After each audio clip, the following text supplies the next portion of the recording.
Nakipagpulong si First Lady Liza Araneta Marcos sa mga negosyante at top doctors ng India para bigyang pagkakataon ang mga batang nangangailangan ng liver transplant. Yan ang ulat ni Harley Valbuena.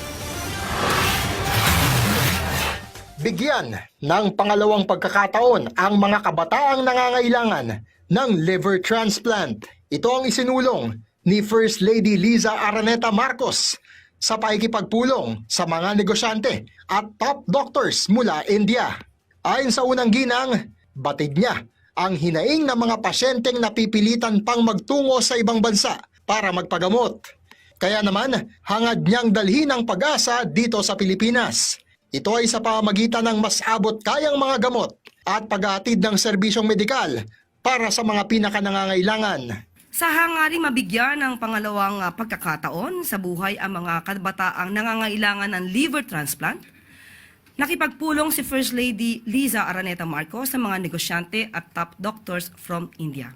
Dagdag pa ng unang ginang ang pagkasalba ng buhay, gawing mas abot kaya ng gamot, at maitayo ang serbisyong medikal ng kanyang pangunahing hangarin para sa mga kabataang lubos na nangangailangan sa bansa. Sa datos ng Department of Health, sa nagdaang 10 taon ay 17 lamang ang naitalang matagumpay na liver transplant sa bansa.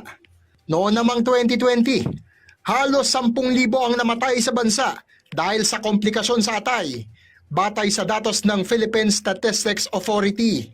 Kaya naman, lubos ang pasasalamat ng unang ginang sa Indian doctors na nagbahagi ng kanilang oras at kaalaman tungkol sa kalusugan ng atay.